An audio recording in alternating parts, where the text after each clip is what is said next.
Crispy, चीझी आणि चटकदार गव्हाच्या पिठाचे खारेपारे. आणि तुम्हाला खरं सांगू, खाल्ल्यावर कोण म्हणणार पण नाही की हे गव्हाच्या पिठाचे आहेत म्हणून. स्वागत आहे तुमचं आपल्या यूट्यूब चॅनलवर. सगळ्यात पहिला काय करायचं, एका परातीमध्ये 3 कप गव्हाचं पीठ आणि 1 कप रवा घालून घ्यायचं. त्यानंतर त्यामध्ये क्रश केलेला 1 चमचा ओवा आणि 1 चमचा तीळ, 1 चमचा जिरे, चवीपुरतं मीठ आणि अर्धा वाटी तेल. याच्यानंतर चीजचे 2 क्यूब्स किसून घ्यायचे आहेत. 2 चमचा कसुरी मेथी क्रश करून घालायची आहे. आता थोडं थोडं पाणी घालून पीठ असं घट्ट मळून घ्यायचं आहे. पीठ घट्ट मळलं तरच खारेपारे क्रिस्पी होतात. आता पीठ चांगलं घट्ट मळून झालं की त्यावर थोडंसं तेल लावून याला 15 ते 20 मिनटं असंच ठेवून देऊया. 15 ते 20 मिनटानंतर ना कढईमध्ये तेल गरम करायला ठेवूया.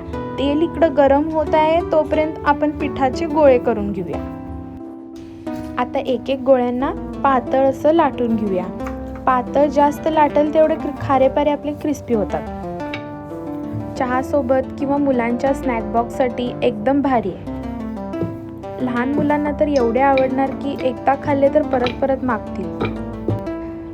आता बघा, याला करंजी कटरच्या स्पूननं असं लांब लांब स्ट्रिप्स कापून घ्या. शेप जितका मस्त तितकी मजा डबल.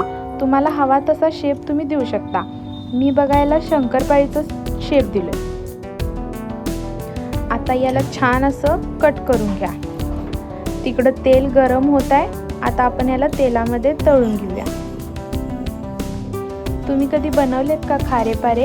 नाही बनवले असतील तर एकदा नक्की करून बघा आणि मला कमेंटमध्ये नक्की सांगा कसे झाले ते. तळताना असं क्रिस्पी आवाज आला ना तर समजून जायचं काम परफेक्ट झाले. बघू शकता तुम्ही किती छान आवाज याला यातून. याला खमंग असं खुसखुशीत होईपर्यंत तळायचं. मग काय, तयार आपले खारेपारे. आणि पीठ मळताना आपण यामध्ये चीज वापरले ना, त्यामुळे तर याला एकदम जबरदस्त टेस्ट येते आणि क्रिस्पी तर एवढे होतात ना, बघू शकता तुम्ही. कशी वाटली तुम्हाला रेसिपी? व्हिडिओ आवडला असेल तर लाईक, शेअर आणि सबस्क्राईब नक्की करा. धन्यवाद.